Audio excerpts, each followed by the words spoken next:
कई सब याद है आपको, प्रोग्राम से पहले हम दोनों बातें कर रहे थे कि इस वक्त मुल्क पे बैरूनी कर्जे कितने हैं, वो कितने आपने तादाद बताई थी? 130 बिलियन डॉलर तो बैरूनी है। 130 बिलियन डॉलर बिलियन डॉलर और 63 ट्रिलियन रुपीस, 63 ट्रिलियन ये बन जाते हैं कितने? अब मेरा ट्रिलियन डॉलर, मेरा ना रुपए हैं, ये रुपए हैं, सॉरी ये रुपए हैं। 130 मिलियन डॉलर आए, और ये ट्रिलियन हजार का होता है, 1 ट्रिलियन 1000 अरब का है। ये लगे कहाँ है? पहले तो हमें बिलावल साहब ये बताएं कि उनके पास कौन सा ऐसा फार्मूला, उनकी 3 मरतबा हुकूमत रही है, 3 मरतबा, कि वो आके 300 यूनिट भी फ्री देंगे, हस्पताल भी लगाएंगे और लोगों को एजुकेशन भी देंगे, और कौन से मद में से ये कर्जे उतारेंगे, इंटरनल कर्जे उतारेंगे।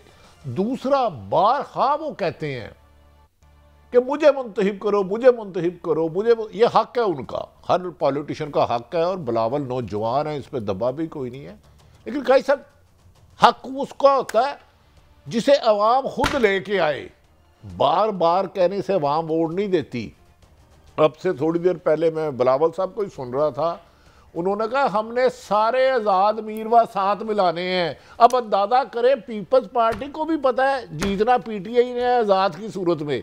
बिलावल साहब का बयान बता रहा हूँ, अपना नहीं, सब आज़ाद उम्मीदवारों पे हमारी नज़रें हैं, हम आज़ाद हुकूमत, आज़ाद कैंडिडेट मिला के हुकूमत बनाएंगे और नवाज शरीफ अपोजिशन में बैठेगा। तो मुझे बताएं, जब एक बड़ी जमात है जो 3 दफ़ा इक़्तिदार में रही है, एक दूसरी जिन्होंने शेरवानी सुलाई है, लाडला लीग, वो हाफसाबाद में गए तो बंदों दूरबीन से ढूंढने पड़े, जाना उनका हक है। लेकिन दोनों की नज़रें खौफ आज़ाद कैंडिडेट का, तरीके इंसाफ का, उसका लीडर जेल में है, हर रोज़ उसके ऊपर केस होता है, वो जेल से अंदर बाहर आता है, आके 4 आयतें सुना देता है, आदम वो कहता है। तो कादी साहब इन्हें अपने आप पर यकीन नहीं है, मुझे पहले ये मेरी रहनुमाई करे।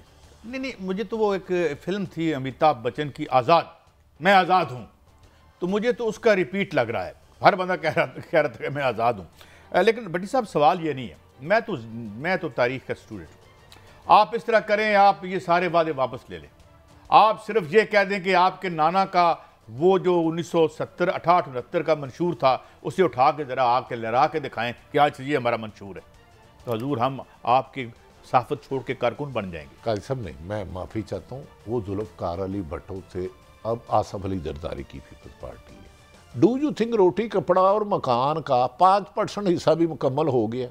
और खोले जे हाउसिंग सोसाइटियों के नाम पे जो लूट खसूट हुई यहाँ पे है जी, शहरों, भट्टी साहब अब मैं एक बात करता हूं, में झोपड़ी वालों को नहीं पक्की जगह मिली। एक आपकी खबर है, आप ही की खबर है, मैंने आपको देनी है। मैं आ रहा था जब दफ्तर में, तो मुझे आपकी बात याद आ रही थी कि जब आप उस कमेटी के मेंबर बने जिसका काम यहां की सड़कों को कमर्शियल करना था, पहले मकान बनाए गए रेजिडेंशियल एरिया, फिर दिहाड़ियां लगा के उनको आज शहर गंदा क्यों हुआ?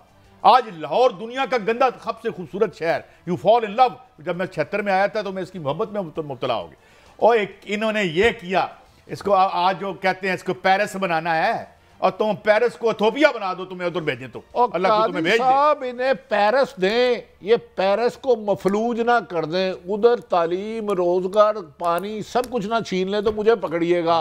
मेरी एक गुजारिश, एक बात कर लूं, एक बात, ये जो अब आजाद की आपने बात की है, अगर हमारे ये करतूत ना होते तो आजादों से इतना डर ना लगता। काजी साहब मैं ये बताता हूँ, कहते हैं ये बिलावल भुट्टो आजाद अरकान के साथ मिलकर हुकूमत बनाएंगे, हमारी आजाद अरकान पर नजर है, ये भी उससे डर रहे हैं। मुस्लिम लीग नून जिसे मुकम्मल प्राइम मिनिस्टर का प्रोटोकॉल मिला हुआ, मुकम्मल, इस तरह की फेवर की जा रही है कि पीपल्स पार्टी चीख उठी है कि पंजाब में हमारे साथ ज्यादती हो रही है। तो काजी साहब जीतते ये फिर नहीं नजर आ रहे, बार बार मुझे वज़ीर आज़म बनाओ, उधर मरियम कह रही है मुझे बनाओ, ये कहते किसको है? अवाम तो आती नहीं। बड़ी सब आज एक दुखी बात करके मैंने खबर की तरफ आना, ये मैंने नहीं कह सब एक पहले मैं इधर आपके इल्म से फायदा करना चाह रहा हूँ। 130 मिलियन डॉलर इनके पास आइडिया क्या? ये जो इतने बड़े दावे कर रहे हैं, अच्छी बात है, 300 यूनिट दे, कैसे देंगे? पहले मैं आपकी बात का जवाब, IPP को रोक लेंगे ये? हर इलेक्शन में नताइज पे हर कोई आपस में लड़ता है ना कि नताइज गलत हुए हैं। एक नतीजे पे सबका इत्तेफाक है, हर इलेक्शन में इस मुल्क की आवाम हार जाती है। एक बार हराया जाता है। हाँ, आ जाती है, हराया जाता है। अच्छा भट्टी साहब, अब आते हैं थोड़ा सा, ये प्लान सी क्या है? जब वो कह रहे हैं जी हमें बताया, ए भी उड़ गया प्लान, बी भी उड़ गया प्लान, कोई प्लान तो चला नहीं। हाँ, मगर एक बात है कि मुस्लिम लीग नून जो है वो पूरे जो है वो भी उम्मीदवार भी मेरे ख्याल है उसके कोई 60-70 कम है, कोई, अगर मैं गलत नहीं कह रहा। काजी साहब, मैं एक अर्ज करने लगूं, जो ज़मीनी हकायक है, कल क्या होता है मुझे नहीं पता। बदकिस्मती है, ये 20 महीने में जितना नून लीग लूजर रही है ना, ये 20 सालों में नहीं रही। सोशल बेस तो क्योंकि आज जो कुछ हो रहा है, जुल्म, ज्यादती, नाइंसाफी, महंगाई, बिजली की कीमत देख लें। कल आप कह रहे थे 6 रुपये यूनिट बढ़ गया, पेट्रोल कहाँ चले गया, गैस की कीमत कहाँ चले गई, घरों के किराए कहाँ चले गए, रोजगार रहा नहीं। वो सारी जिम्मेदार कौम आप समझती है। ये इमरान खान के खिलाफ इनकी हर इंतकामी कार्रवाई उनकी मकबूलियत का बायस और इनकी जवाल का बायस बन रहा है। अवाम साथ नहीं दे रही। काजी साहब, अवाम को आप अंडर एस्टिमेट कर रहे हैं, रिजल्ट क्या निकलना है मुझे नहीं पता। मैं कह रहा हूं ग्राउंड रियलिटी पे ये खुद अपने आप को जीतते हुए नजर नहीं आते। सियालकोट के आपका भी एक दोस्त है, सरकारी अफसर है, बज़ाहिर तो वो ख्वाजा साहब के आगे पीछे होता है, तो उसको मैंने कहा यार आप क्या असेसमेंट कर रहे हैं, हमें तो एग्जैक्ट तो नहीं हम बता सकते। कहता है कि ख्वाजा साहब 30 पे है और उस्मान डार की वालदा 70 पे है, इतना फर्क है। उनका भी आज खबर थी, कोई सीना गजटी थी कि शायद उनको भी दोबारा से कोई कर दिया जाएगा या उनको। देखिए जंगीर तरीन साहब के करती है। अब आपने बाज़ जगहों पर क्रैकडाउन अब तक जारी है। अगर अवामी ताकत आपके साथ है तो सरकारी मशीनरी क्यों इस्तेमाल कर रहे हो? अवाम के वोट से बड़ी ताकत तो नहीं है। जिसे अवाम लाएगी उसे कोई नहीं रोक सकता। उस पर आप धांधली कर सकते हो, बेईमानी कर सकते हो, लेकिन अवाम का तूफान अगर 8 फरवरी 2024 को टर्न आउट 60 से 70% चले गया, कितनी धांधले कर लोगे?